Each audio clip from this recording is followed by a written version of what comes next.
Hello students, how are you.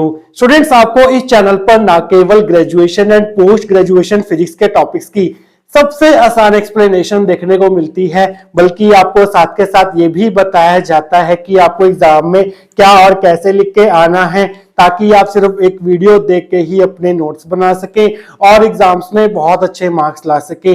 इसी category में आगे बढ़ते हुए आज हम बात करेंगे क्लासिकल मैकेनिक्स के एक और इंपॉर्टेंट टॉपिक के बारे में, जिसका नाम है double pendulum in Lagrangian formulation. और ये क्वेश्चन जो है आपको एग्जाम में कुछ इस तरह से पूछा जा सकता है, set up the Lagrangian for double pendulum and derive the equations describing it's motion.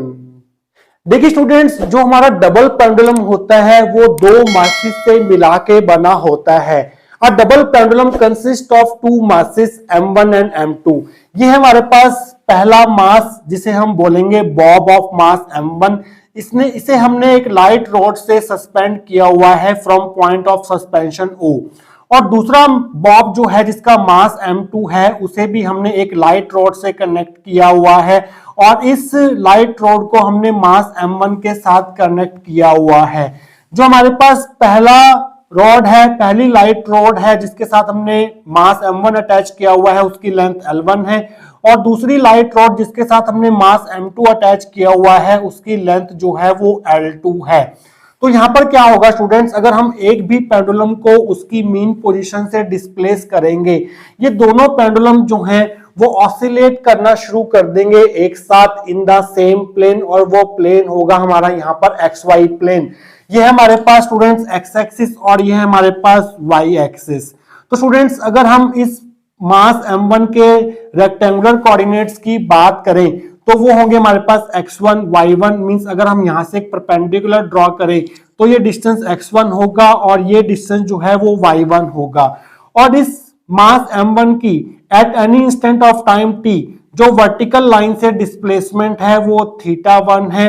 Means इस मास m1 के लिए जो जनरलाइज कोऑर्डिनेट होगा वो θ1 होगा।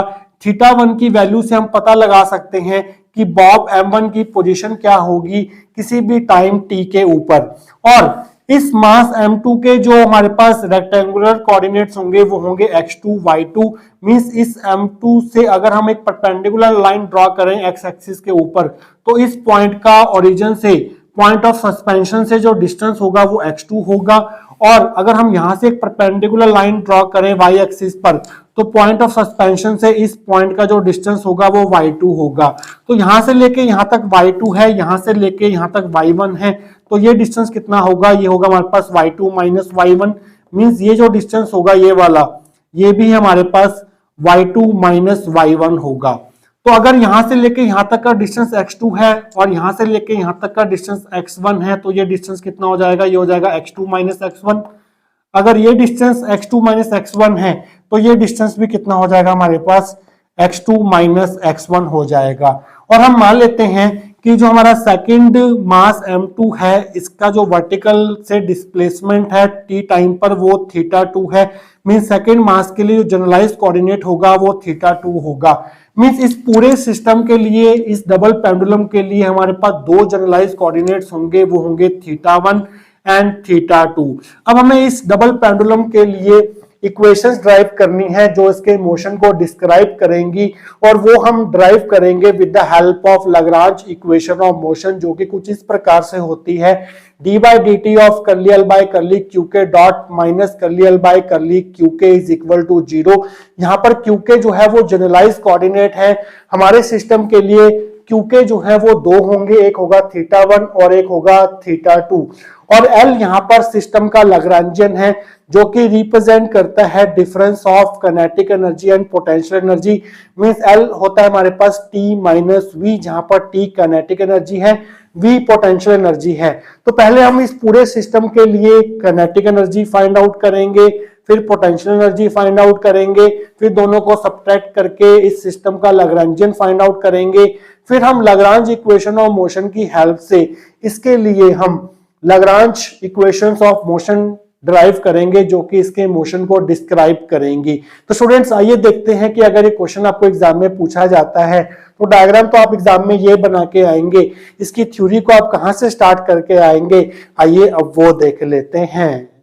तो स्टूडेंट्स आप हेडिंग बना लीजिए double pendulum. A double pendulum consists of two masses m1 and m2 oscillating in the same plane। एक डबल पेंडुलम में हमारे पास दो मासेस होते हैं m1 एंड m2 और दोनों मासेस जो हैं वो सेम प्लेन में ऑसिलेट करते हैं और वो प्लेन हमने यहाँ पर लिया है xy plane. First bob of mass m1 is suspended by an inextensible rod of length l1 at point O। जो पहला मास m1 है उसे हमने एक इनएक्सटेंसिबल रॉड जिसकी लेंथ l1 है उसके साथ सस्पेंड किया है और यहाँ पर जो पॉइंट ऑफ सस्पेंशन हमारा वो है O पॉइंट।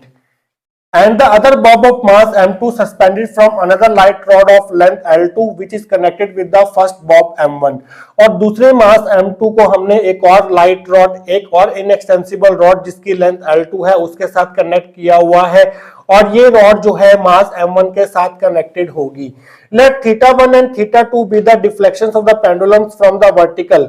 तो हम मान लेते हैं स्टूडेंट्स की m1 मास की जो वर्टिकल से डिस्प्लेसमेंट है वो है हमारे पास θ1, डिफ्लेक्शन जो है वो θ1 है और मास m2 की जो वर्टिकल से डिफ्लेक्शन है वो है हमारे पास θ2।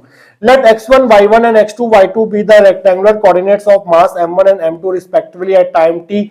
इस मास m1 के रेक्टेंगुलर कोऑर्डिनेट्स है x1 y1 और इस मास m2 के रेक्टेंगुलर कोऑर्डिनेट्स है x2 y2 किसी भी टाइम t के ऊपर। तो स्टूडेंट्स अब हम क्या करेंगे, x1 y1 x2 y2 की वैल्यूज फाइंड आउट करेंगे with the help of trigonometry. तो आप लिखेंगे फ्रॉम फिगर वी हैव। अगर हम इस ट्रायंगल में अगर हम साइन थीटा की वैल्यू फाइंड आउट करें तो वो क्या आएगी, ये हमारे पास है परपेंडिकुलर, ये है हमारे पास 90 डिग्री का एंगल। 90 के सामने वाली जो साइड होती है वो होती है हमारे पास हाइपोटेन्यूज h और ये हो जाएगा हमारे पास बेस और ये हो जाएगा हमारे पास परपेंडिकुलर। तो हमारे पास साइन जो होता है वो होता है परपेंडिकुलर अपॉन हाइपोटेन्यूज। तो हमारे पास यहाँ पर परपेंडिकुलर कितना है, ये डिस्टेंस x1 है तो ये डिस्टेंस भी कितना हो जाएगा, x1 हो जाएगा। तो परपेंडिकुलर यहाँ पर x1 है और हमारे पास हाइपोटेन्यूज कितना है, L1 है। तो साइन θ1 हो जाएगा हमारे पास x1 बाय L1। तो x1 की वैल्यू आ जाएगी L1 साइन θ1, ये हमारे पास फर्स्ट इक्वेशन होगी। अगर हम दोनों तरफ टाइम डेरिवेटिव करें तो हमें क्या मिलेगा, x1 डॉट, x1 का जो टाइम डेरिवेटिव होगा उसे हम x1 डॉट से रिप्रेजेंट करेंगे। डॉट यहाँ पर x1 के फर्स्ट टाइम डेरिवेटिव को रिप्रेजेंट कर रहा है। L1 कांस्टेंट है, साइन θ1 का डेरिवेटिव हो जाएगा cos θ1 और θ1 का टाइम डेरिवेटिव हो जाएगा θ1 डॉट। डॉट जो है यहाँ पर θ1 के टाइम डेरिवेटिव को रिप्रेजेंट कर रहा है, ये हमारे पास सेकंड इक्वेशन होगी क्योंकि हमारे पास x1 डॉट की वैल्यू की भी आगे जरूरत पड़ेगी। इसी तरह से अगर हम इसी ट्रायंगल में से अगर हम cos θ1 की वैल्यू फाइंड आउट करें तो वो क्या आएगी, cos θ1, cos होता है हमारे पास बेस अपॉन हाइपोटेन्यूज। बेस हमारा है यहां से लेके इस पॉइंट तक जो कि है हमारे पास y1 और हमारे पास हाइपोटेन्यूज है L1।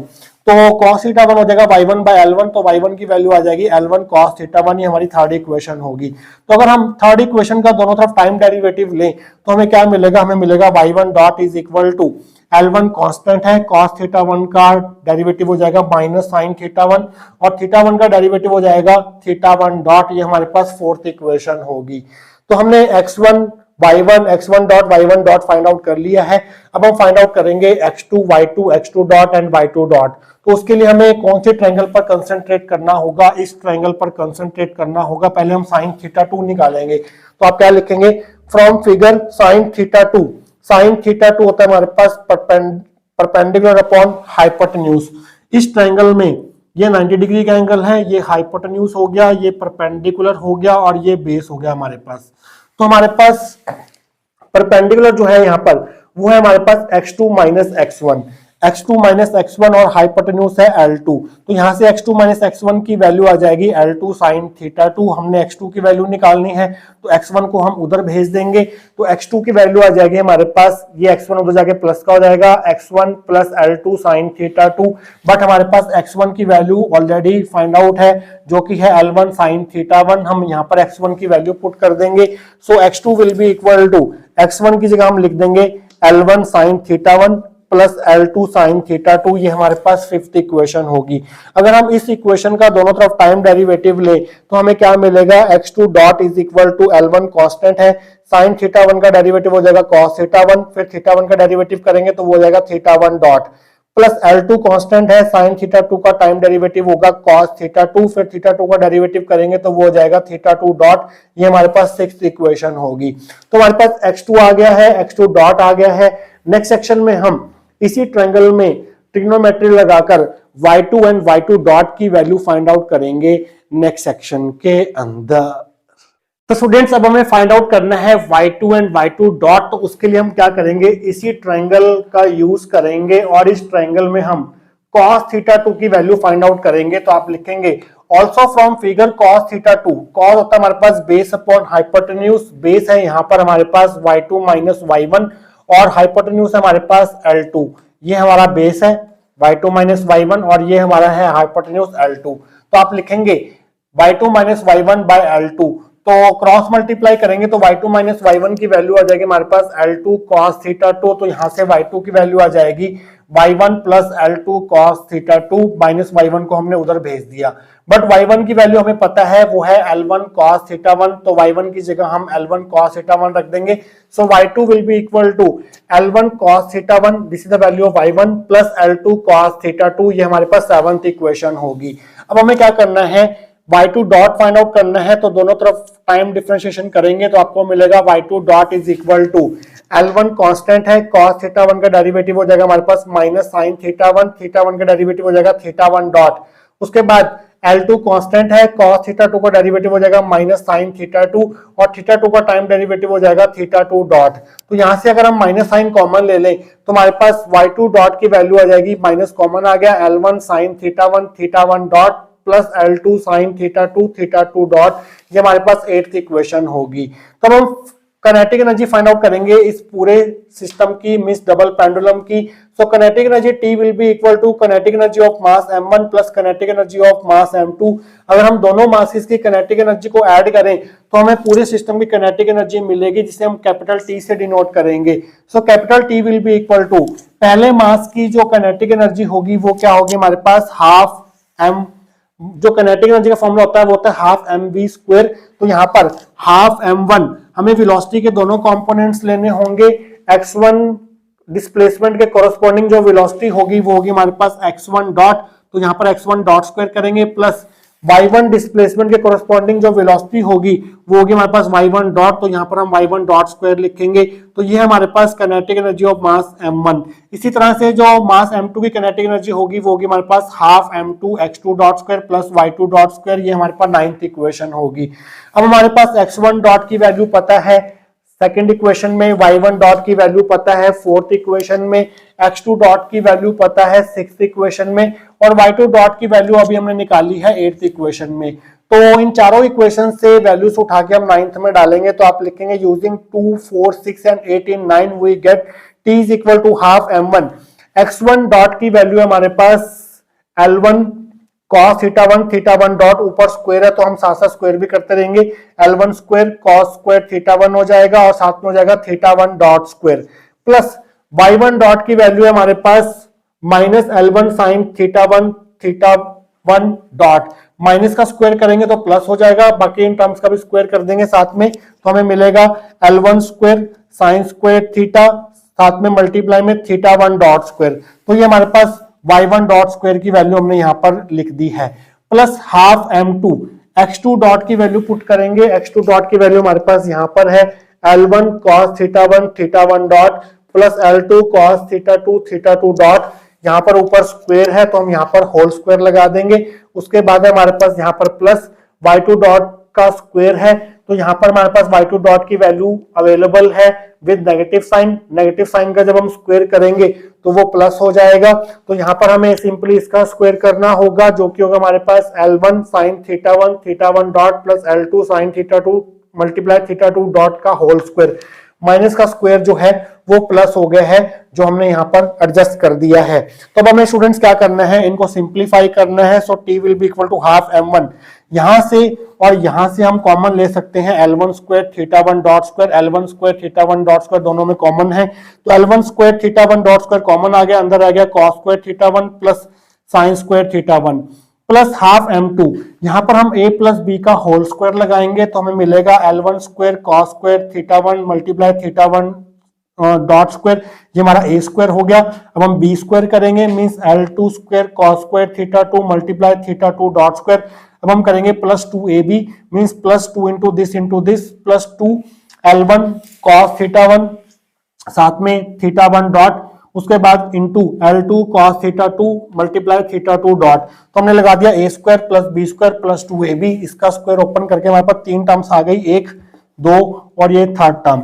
इसी तरह से हम यहाँ पर a प्लस बी का होल स्क्वायर लगाएंगे, अगेन हमें 3 टर्म्स मिलेंगी। पहले हम करेंगे a square means L1 square sine square theta 1 multiply theta 1 dot square plus b square करेंगे तो हमें मिलेगा L2 square sine square theta 2 multiply theta 2 dot square plus 2ab करेंगे, means plus 2 into this L1 into sine theta 1 into theta 1 dot multiply L2 sine theta 2 multiply theta 2 dot. तो students यहां तक हम पहुंच चुके हैं, इसके आगे भी इसको सिंप्लीफाई करना है और इसके बाद के स्टेप्स हम प्रोसीड करेंगे आने वाले सेक्शंस के अंदर। तो स्टूडेंट्स पिछले सेक्शन में हम काइनेटिक एनर्जी टी का एक्सप्रेशन यहां तक फाइंड आउट कर चुके थे, यहां तक। तो अभी थोड़ा सिंप्लीफाई करेंगे इसको। So T will be equal to half m1। अब देखिए cos square theta 1 plus sine square theta 1 ये हो जाएगा हमारे पास इक्वल टू 1। तो आपके पास सिर्फ यहाँ पर L1 square multiply theta 1 dot square रह जाएगा, तो हमारे पास ये आ गया हमारे पास। उसके बाद प्लस हाफ m2। अब थोड़ा सा इसमें से कॉमन वगैरह लेते हैं, देखिए यहां से इस टर्म में से और इस टर्म में से हमारे पास L1 square theta 1 dot square common आ रहा है, तो आप इसे कॉमन ले लीजिए। L1 square theta 1 dot square अंदर आ जाएगा हमारे पास cos square theta 1 plus sine square theta 1।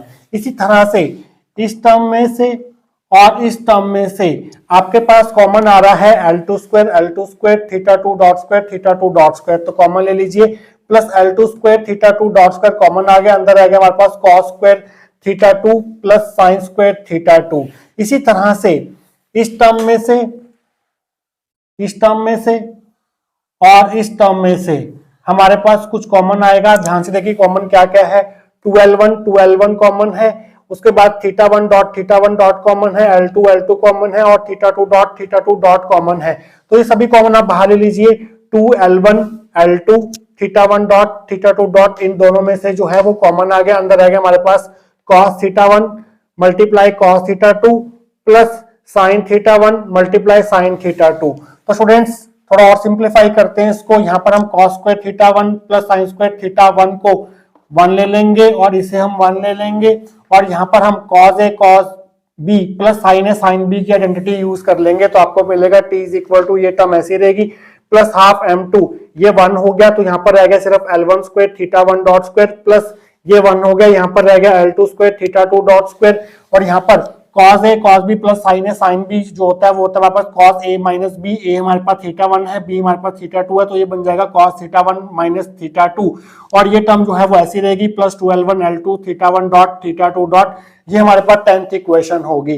तो इस पूरे सिस्टम की जो टोटल काइनेटिक एनर्जी होगी वो हमारे पास ये होगी, इसे हमें 10th इक्वेशन दे दिया। अब हमें इस पूरे सिस्टम की पोटेंशियल एनर्जी फाइंड आउट करनी है। पोटेंशियल एनर्जी जो होगी पूरे सिस्टम की वो potential energy of mass m1 plus potential energy of mass m2 के बराबर होगी। तो पोटेंशियल एनर्जी फाइंड आउट करने के लिए हमें एक रेफरेंस लेवल जो है वो चूज करना होगा। हम इस हॉरिजॉन्टल प्लेन को जो कि पॉइंट ऑफ सस्पेंशन O से पास कर रहा है, इसे हम रेफरेंस लेवल मान लेंगे। ये हमारा है रेफरेंस लेवल।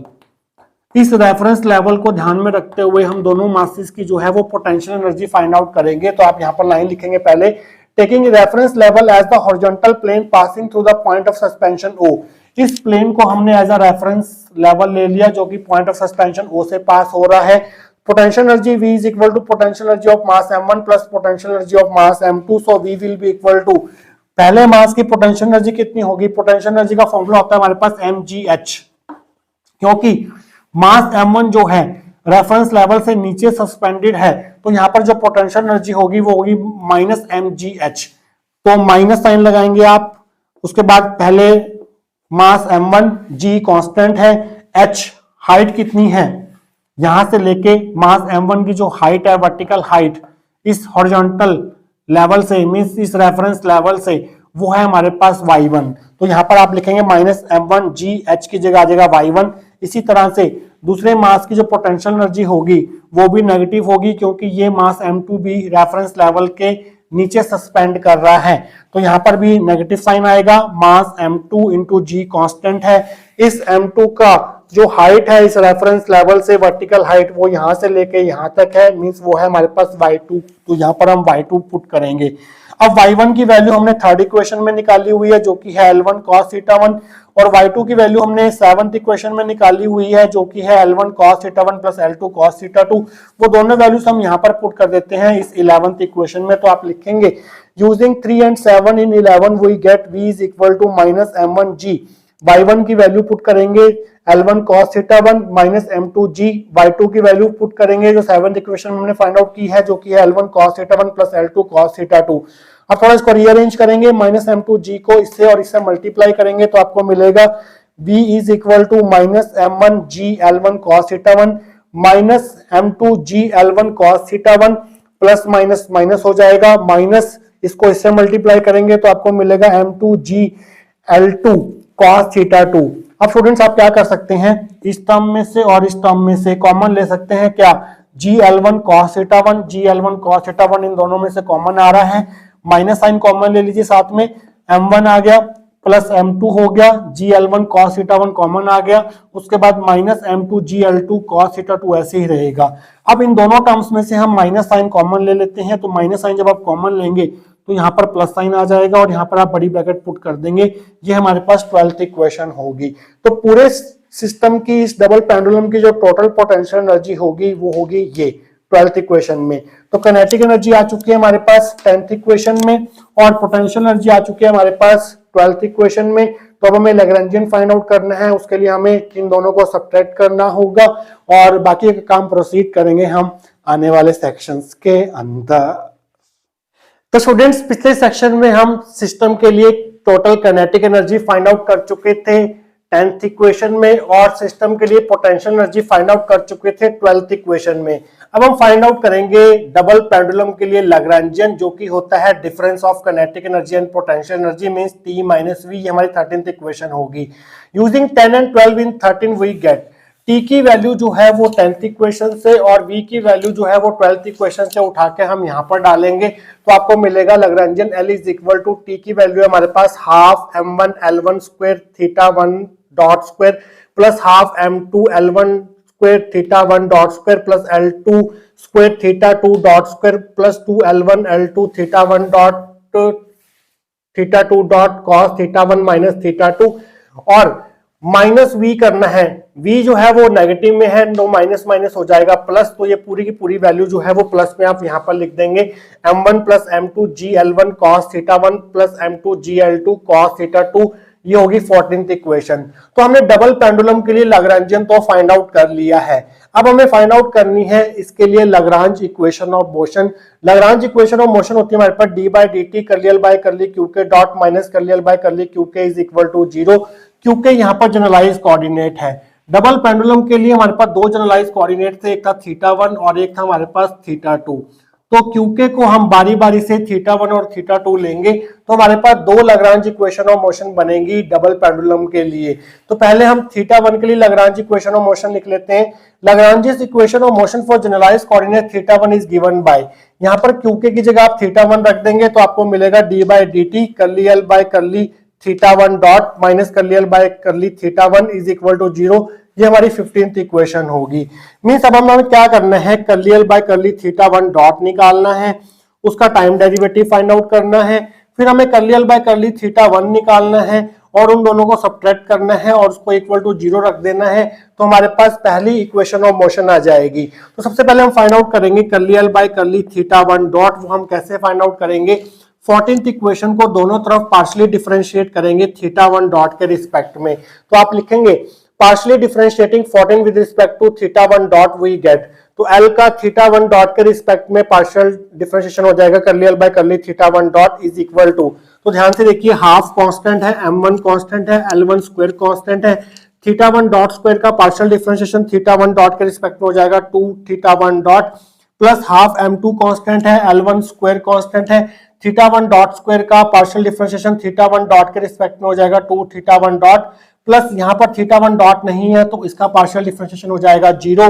प्लस 2 कांस्टेंट है, l1 l2 ऐसे ही आएगा कांस्टेंट है, थीटा वन डॉट का partial differentiation theta one dot के रिस्पेक्ट में हो जाएगा 1, तो ये यहां से हट जाएगा, थीटा 2 डॉट रह जाएगा, cos थीटा 1 माइनस थीटा 2 ऐसे ही रहेगा, प्लस इन दोनों टर्म्स में थीटा 1 डॉट नहीं है तो इन दोनों टर्म्स का जो पार्शियल डिफरेंशिएशन होगा थीटा 1 डॉट के रिस्पेक्ट में वो हो जाएगा 0, तो आप लिखेंगे प्लस 0।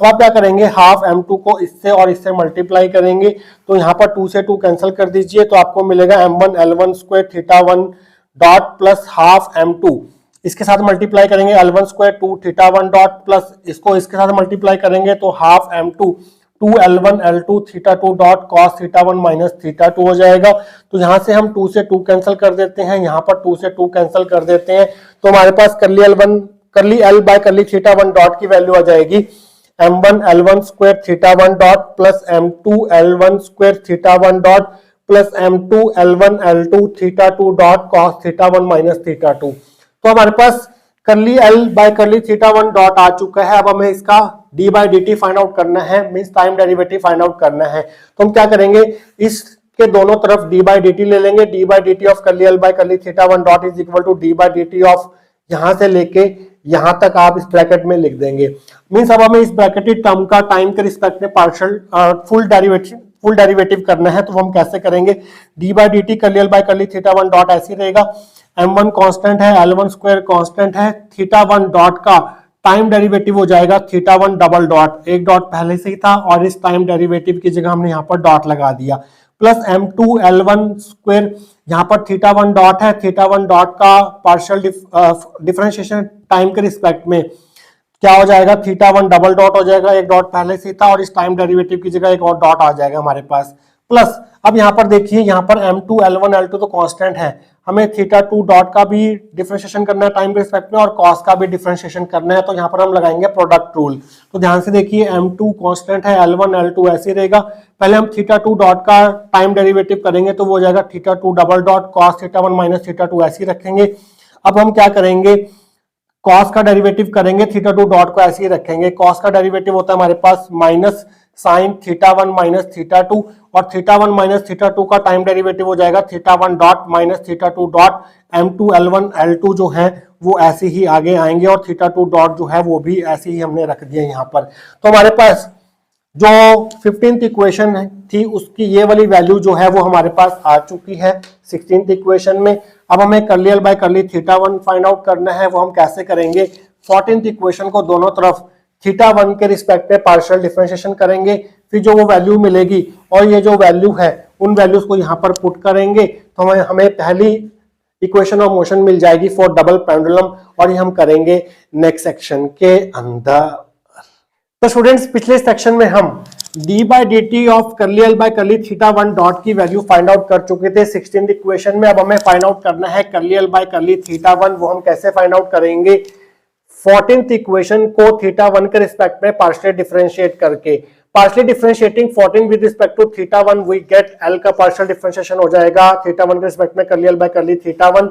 अब हमने इस पूरी टर्म का थीटा 1 के रिस्पेक्ट में पार्शियल डिफरेंशिएशन करना है, यहाँ पर थीटा 1 नहीं है, थीटा 1 डॉट है, तो इसका पार्शियल डिफरेंशिएशन थीटा 1 के रिस्पेक्ट में हो जाएगा 0 प्लस हाफ m2, यहाँ पर थीटा 1 नहीं है तो इसका पार्शियल डिफरेंशिएशन 0 हो गया, यहाँ पर थीटा 1 नहीं है तो इसका पार्शियल डिफरेंशिएशन थीटा 1 के रिस्पेक्ट में 0 हो गया। यहाँ पर हमारे पास थीटा 1 है तो cos थीटा 1 माइनस थीटा 2 का हमें पार्शियल डिफरेंशिएशन करना होगा थीटा 1 के रिस्पेक्ट में, और 2l1 l2 theta 1 dot theta 2 dot ऐसे रहेगा हमारे पास, 2l1 l2 theta 1 dot theta 2 dot ऐसे रहेगा। cos का पार्शियल डिफरेंशिएशन हो जाएगा थीटा 1 के रिस्पेक्ट में माइनस साइन, वो माइनस साइन हम यहाँ पर ले लेते हैं, तो यहाँ पर आ जाएगा minus sine theta 1 minus theta 2। अब हमें थीटा 1 माइनस थीटा 2 का भी पार्शियल डिफरेंशिएशन करना होगा थीटा 1 के रिस्पेक्ट में, थीटा 1 का पार्शियल डिफरेंशिएशन थीटा 1 के रिस्पेक्ट में हो गया 1, थीटा 2 का हो गया 0, तो आगे बढ़ते हैं, plus m1 plus m2 constant है, gl1 कांस्टेंट है, cos θ1 का θ1 के रिस्पेक्ट में पार्शियल डिफरेंशिएशन होगा माइनस साइन θ1, तो माइनस साइन हम यहाँ पर लिख देते हैं, यहाँ पर θ1 नहीं है इस टर्म में, तो इसका पार्शियल डिफरेंशिएशन θ1 के रिस्पेक्ट में हो जाएगा 0। तो आइए इसको सॉल्व करते हैं, 2 से 2 जो है वो कैंसिल हो जाएगा, plus minus minus m2 l1 l2 θ1 dot θ2 dot, और यहाँ पर साइन θ1 माइनस θ2, 1 माइनस 0 हो गया 1, वो हमने यहाँ पर नहीं लिखा, minus m1 plus m2 gl1 sine θ1। तो हम क्या करते हैं, इन दोनों टर्म्स में से माइनस साइन जो है वो कॉमन ले लेते हैं, तो माइनस साइन कॉमन लेंगे तो ये साइन प्लस का हो जाएगा, और ये होगा हमारे पास 17th इक्वेशन। तो कर्ली एल बाय कर्ली θ1 की वैल्यू भी आ चुकी है। अब हम क्या करेंगे, d by dt of curly L by curly θ1 dot की वैल्यू 16th इक्वेशन से उठाकर यहाँ पर पुट करेंगे, और कर्ली एल बाय कर्ली θ1 की वैल्यू जो है वो 17th इक्वेशन से उठाकर यहाँ पर पुट करेंगे और इक्वल टू 0 रख देंगे। Using 16 and 17 in 15 we get, तो d by dt of curly L by curly θ1 dot की वैल्यू है हमारे पास m1 l1 square θ1 dot square plus m2 l1 square θ1 double dot plus m2 l1 l2 θ2 double dot cos θ1 minus θ2 minus m2 l1 l2 θ2 dot sine θ1 minus θ2 θ1 dot minus θ2, तो यहाँ θ2 dot, तो यहाँ तक तो हमने वैल्यू पुट कर दी इस term की, minus curly L by curly θ1 है, तो अब हमें क्या करना है, माइनस करके ये वाली टर्म पुट करनी है, तो माइनस माइनस हो जाएगा प्लस, तो आप ये वैल्यू पुट करेंगे, plus m2 l1 l2 θ1 dot θ2 dot sine θ1 minus θ2 plus m1 m2 gl1 sine θ1 is equal to 0। तो स्टूडेंट्स अब आप क्या कर सकते हैं, आइए देखते हैं यहाँ पर धीरे धीरे क्या करना है आपको। इन दोनों में से पहले कॉमन ले लो, l1 स्क्वायर θ1 डबल डॉट जो है वो कॉमन आ जाएगा दोनों में से, l1 square θ1 double dot common आ गया, अंदर आ गया m1 प्लस m2, उसके बाद ये टर्म जो है वो ऐसे ही लिखोगे आप, plus m2 l1 l2 θ2 double dot cos θ1 minus θ2 ऐसे लिख दिया। अब आपको क्या करना है, इस पूरी टर्म को पहले θ1 डॉट से मल्टीप्लाई करना है, फिर आपने इस पूरी टर्म को मल्टीप्लाई करना है θ2 डॉट से, तो आपको दो टर्म्स मिलेंगी। आइए मल्टीप्लाई करते हैं, इसको पहले हम θ1 डॉट से मल्टीप्लाई करेंगे तो आपको क्या मिलेगा, m2 आ गया, l1 आ गया, l2 आ गया, θ2 डॉट आ गया, θ1 डॉट जो है मल्टीप्लाई होकर यहाँ पर आ गया, θ1 डॉट साइन θ1 माइनस θ2 ऐसे ही रहेगा। अब आपको इस पूरी टर्म को माइनस θ2 डॉट से मल्टीप्लाई करना है, तो माइनस माइनस हो जाएगा प्लस, तो आपको क्या मिलेगा, m2 l1 l2 θ2 डॉट को θ2 डॉट से मल्टीप्लाई करेंगे तो θ2 डॉट का स्क्वायर हो गया, साइन θ1 माइनस θ2 प्लस ये टर्म ऐसी रहेगी, प्लस ये टर्म ऐसी रहेगी। तो स्टूडेंट्स अगर आप इस टर्म को ध्यान से देखें, इस टर्म को जिसको मैं अंडरलाइन कर रहा हूं, इस टर्म को और इस टर्म को अगर आप ध्यान से देखें, दोनों जो है वो सेम टर्म्स हैं, बट इनके साइन जो है वो ऑपोजिट है, एक माइनस में है एक प्लस में है, तो ये दोनों टर्म जो है वो कैंसिल आउट हो जाएंगी।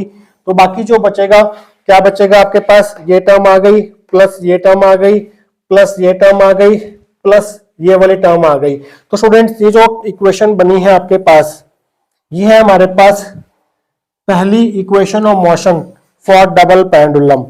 ये हमने कब किया, जब हमने जनरलाइज कोऑर्डिनेट θ1 को लेके लाग्रांज इक्वेशन ऑफ मोशन को सॉल्व करके हमारे पास ये इक्वेशन आ गई। इसी तरह से θ2 को जनरलाइज कोऑर्डिनेट कंसीडर करते हुए इसके लिए हम second equation of motion derive करेंगे आने वाले सेक्शंस के अंदर। तो स्टूडेंट्स अब हम सेकंड जनरलाइज कोऑर्डिनेट θ2 के लिए लाग्रांज इक्वेशन ऑफ मोशन लिखेंगे। तो आप लिखेंगे यहाँ पर Lagrange equation of motion for generalize coordinate θ2। θ2 generalize coordinate के लिए लाग्रांज इक्वेशन ऑफ मोशन कुछ इस प्रकार से होगी, d by dt curly L by curly θ2 dot minus curly L by curly θ2 is equal to 0। ये हमारी 19th इक्वेशन होगी। तो हम पहले क्या करेंगे, curly L by curly θ2 dot find out करेंगे, फिर उसका टाइम डेरिवेटिव लेंगे, फिर हम पार्शियल डेरिवेटिव फाइंड आउट करेंगे एल का θ2 के रिस्पेक्ट में। उसकी वैल्यू फाइंड आउट करने के बाद हम वैल्यूज यहाँ पर सब्स्टिट्यूट करेंगे और इक्वल टू 0 रखेंगे, तो हमें सेकंड इक्वेशन ऑफ मोशन मिल जाएगी फॉर डबल पेंडुलम। आइए शुरुआत करते हैं। पहले हम एल का पार्शियल डिफरेंशिएशन करेंगे θ2 डॉट के रिस्पेक्ट में। Partial differentiating 14 with respect to θ2 dot we get L का पार्शियल डिफरेंशिएशन θ2 डॉट के रिस्पेक्ट में होगा curly L by curly θ2 dot is equal to, यहाँ पर θ2 डॉट नहीं है तो इसका पार्शियल डिफरेंशिएशन 0 हो गया, प्लस हाफ m2, यहाँ पर θ2 डॉट नहीं है तो इसका पार्शियल डिफरेंशिएशन 0 हो गया, प्लस यहाँ पर थीटा टू डॉट स्क्वायर है तो हमें इसका करना होगा L2 स्क्वायर, ऐसे ही आएगा। थीटा टू डॉट स्क्वायर का partial differentiation theta two dot के रिस्पेक्ट में हो जाएगा 2 theta two dot plus 2L1 L2 ऐसे ही रहेगा, थीटा वन डॉट ऐसे ही रहेगा, और थीटा टू डॉट का partial differentiation theta two dot के रिस्पेक्ट में हो गया 1, तो cos theta one minus theta to. यहाँ पर थीटा टू डॉट नहीं है तो इसका पार्शियल डिफरेंशिएशन 0 हो गया, यहाँ पर थीटा टू डॉट नहीं है, इसका पार्शियल डिफरेंशिएशन 0 हो गया। आइए इसको सॉल्व करते हैं। हाफ m2 को इससे मल्टीप्लाई करेंगे और इससे मल्टीप्लाई करेंगे तो आपको मिलेगा curly L by curly theta two dot is equal to half m2 L2 square 2 theta two dot plus half m2 2L1 L2 theta one dot cos theta one minus theta two. 2 से 2 cancel, 2 से 2 cancel, जो बचेगा आपके पास वो होगा curly L by curly theta two dot is equal to m2 L2 square theta two dot plus m2 L1 L2 theta one dot cos theta one minus theta two. तो हमने ये फाइंड आउट कर लिया है। अब हम क्या करेंगे, दोनों तरफ टाइम डेरिवेटिव लेंगे, तो आप लिखेंगे d by D T of curly L by curly theta two dot is equal to d by D T of this term. तो ये आपने पूरा का पूरा यहाँ पर लिख दिया। अब हमें इस पूरी टर्म का टाइम डेरिवेटिव करना है, तो हमें क्या मिलेगा, d by D T of curly L by curly theta two dot ऐसे रहेगा is equal to m2 L2 square constant है, थीटा टू डॉट का टाइम डेरिवेटिव हो जाएगा थीटा टू डबल डॉट, एक डॉट पहले से ही था और इस टाइम डेरिवेटिव की जगह एक डॉट और आ जाएगा, प्लस अब यहां पर हमें इन दोनों का टाइम डेरिवेटिव करना है, तो अगेन यहां पर यून टू वी रूल लगाना होगा हमें, प्लस m2 L1 L2 ऐसे ही रहेगा, थीटा वन डॉट का पहले हम टाइम डेरिवेटिव करेंगे तो वो हो जाएगा theta one double dot cos theta one minus theta to को हमने ऐसे ही छोड़ दिया। अब हम कॉस का करेंगे तो उसके लिए हमें क्या करना होगा, कॉस का डेरिवेटिव होता है माइनस, तो यहाँ पर माइनस साइन आ गया, minus m2 L1 L2 theta one dot को हमने ऐसे ही छोड़ दिया, कॉस का हो गया हमारे पास sine theta one minus theta two. अब हमें theta one minus theta two का भी टाइम डेरिवेटिव करना है, तो ये हो जाएगा theta one dot minus theta two dot, ये हमारी 20th इक्वेशन होगी। तो हमने इस टर्म की वैल्यू जो है वो फाइंड आउट कर ली है। अब बारी है वैल्यू फाइंड आउट करने की curly L by curly theta two की। वो हम कैसे फाइंड आउट करेंगे, 14th इक्वेशन को थीटा टू के रिस्पेक्ट में पार्शियली डिफरेंशिएट करेंगे, तो आप लिखेंगे partially differentiating 14 with respect to theta two we get curly L by curly theta two हो गया इज इक्वल टू, यहाँ पर थीटा टू नहीं है तो इसका पार्शियल डिफरेंशिएशन 0 हो गया, प्लस हाफ m2, यहाँ पर थीटा टू नहीं है इसका पार्शियल डिफरेंशिएशन 0 हो गया, यहाँ पर थीटा टू नहीं है इसका पार्शियल डिफरेंशिएशन 0 हो गया। अब 2L1 L2 theta one dot theta two dot constant है, cos theta one minus theta two का, क्योंकि यहाँ पर थीटा टू है तो हमें इसका पार्शियल डिफरेंशिएशन करना होगा थीटा टू के रिस्पेक्ट में, जो कि होगा माइनस साइन, तो माइनस साइन हमने यहाँ पर ले लिया, प्लस माइनस माइनस हो गया, यहाँ पर sign theta one minus theta two. अब हमें theta one minus theta two का भी पार्शियल डिफरेंशिएशन करना होगा थीटा टू के रिस्पेक्ट में, थीटा वन का थीटा टू के रिस्पेक्ट में हो जाएगा 0, थीटा टू का थीटा टू के रिस्पेक्ट में हो जाएगा 1, तो माइनस 1 आ गया यहाँ पर। तो 0 माइनस 1 जो है वो माइनस 1 होता है, तो माइनस माइनस यहाँ पर हो जाएगा प्लस। एक काम और करना भी आपको, एक और टर्म बची आगे, यहाँ पर थीटा टू नहीं है तो इसका पार्शियल डिफरेंशिएशन 0 हो गया, प्लस m2 GL2 ऐसी रहेगा, cos थीटा टू का पार्शियल डिफरेंशिएशन थीटा टू के रिस्पेक्ट में हो जाएगा माइनस साइन थीटा टू।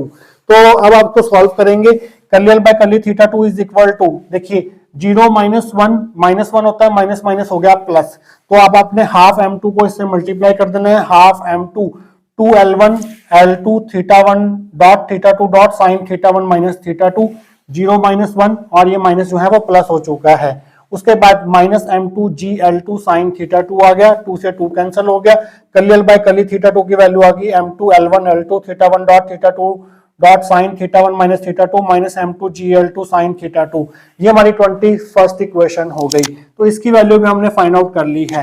अब हम क्या करेंगे, इसकी ये वाली वैल्यू और इसकी ये वाली वैल्यू उठा के 19th इक्वेशन में पुट करेंगे और ऑब्टेन करेंगे हम second equation of motion for double pendulum, last section of this topic के अंदर। तो स्टूडेंट्स अब हम क्या करेंगे, D by D T curly L by curly theta two dot की वैल्यू यहां से 20th इक्वेशन से उठा के यहां पर डालेंगे और curly L by curly theta two की वैल्यू 21st इक्वेशन से उठा के 19th पर डालेंगे, तो आपको क्या मिलेगा, using 20 and 21 in 19 we get d by D T of curly L by curly theta two dot की वैल्यू पूरी की पूरी ये वाली उठा के आपने यहाँ पर पुट कर दी। उसके बाद है माइनस साइन, उसके बाद curly L by curly theta two की वैल्यू, ये पूरी की पूरी दोनों टर्म्स जो है वो आपने यहाँ पर ब्रैकेट में डाल के पुट कर दी और इक्वल टू में 0 लगा दिया। इसको थोड़ा सिंप्लीफाई करेंगे, ये टर्म ऐसी रहेगी हमारे पास, ये टर्म ऐसी रहेगी अब आप क्या कर सकते हैं, यहां पर इस टर्म को पहले आप मल्टीप्लाई करेंगे θ1 डॉट से, फिर आप इस टर्म को मल्टीप्लाई करेंगे θ2 डॉट से, तो आपको दो टर्म्स मिलेंगी -m2 L1 L2, θ1 डॉट को θ1 डॉट से मल्टीप्लाई किया तो ये हो गया θ1 डॉट स्क्वायर साइन θ1 माइनस θ2, उसके बाद माइनस माइनस हो जाएगा plus m2 L1 L2, θ1 dot को θ2 डॉट से करेंगे मल्टीप्लाई तो आपको मिलेगा θ1 डॉट θ2 डॉट साइन θ1 माइनस θ2, उसके बाद माइनस में ये वाली टर्म आ जाएगी, माइनस माइनस प्लस हो जाएगा, ये वाली टर्म आ जाएगी, इक्वल टू 0 हो जाएगा। अब देखिए स्टूडेंट्स, हमारे पास एक टर्म ये है और एक टर्म ये है, ये दोनों टर्म सेम है बट साइन इनके ऑपोजिट है कि एक प्लस में एक माइनस में, तो ये दोनों टर्म जो है वो कैंसिल आउट हो जाएंगी और बाकी टर्म्स में से इसमें से इसमें से इसमें से और इसमें से आप कॉमन लेंगे m2 L2, m2 L2 common आ गया, अंदर रह जाएगा आपके पास एक L2 बाहर चला गया, एक L2 रह गया θ2 डॉट प्लस m2 L2 बाहर चला गया तो यहाँ पर रहेगा L1 θ1 double dot cos θ1 minus θ2 minus m2 L2 बाहर चला गया तो यहाँ पर रहेगा L1 θ1 dot square sine θ1 minus θ2, m2 L2 बाहर चला गया तो यहाँ पर रहेगा g साइन θ2 इक्वल टू 0। अब स्टूडेंट्स इन दोनों टर्म्स का प्रोडक्ट 0 के बराबर है, मींस या तो ये टर्म 0 होगी या ये टर्म 0 होगी। m2 L2 जो है वो 0 नहीं हो सकता, m2 L2 0 नहीं हो सकता क्योंकि m2 बॉब का सेकंड बॉब का मास है वो 0 नहीं हो सकता और सेकंड रॉड की जो लेंथ है L2 वो 0 नहीं हो सकती, तो इसका मतलब ये ब्रैकेटेड टर्म इक्वल टू 0 होगी। L2 θ2 double dot plus L1 θ1 double dot cos θ1 minus θ2 minus L1 θ1 square sine θ1 minus θ2 plus g sine θ2 equal to 0। तो स्टूडेंट्स ये है हमारी 22nd इक्वेशन जो कि और कुछ नहीं बल्कि सेकंड इक्वेशन ऑफ मोशन है, किसके लिए, डबल पेंडुलम के लिए। तो हमने θ1 को जनरलाइज कोऑर्डिनेट लेते हुए एक इक्वेशन ऑफ मोशन बनाई थी 18th इक्वेशन में और θ2 को जनरलाइज कोऑर्डिनेट लेते हुए एक और लैग्रांज इक्वेशन ऑफ मोशन हमने ड्राइव की डबल पेंडुलम के लिए 22nd इक्वेशन से। तो 18th और 22nd इक्वेशन ही हमारी required Lagrange equation of motion है डबल पेंडुलम के लिए। तो लास्ट लाइन लिख के आप एंड करेंगे, equations 18 and 22 are required Lagrange equation of motion for double pendulum. तो 18th और 22 इक्वेशन आपने ड्राइव करनी है एग्जाम में। तो स्टूडेंट्स आई होप आपको आज का टॉपिक जो है वो अच्छे से क्लियर हुआ होगा। मिलेंगे किसी और important topic related to classical mechanics के साथ। Till then, take care.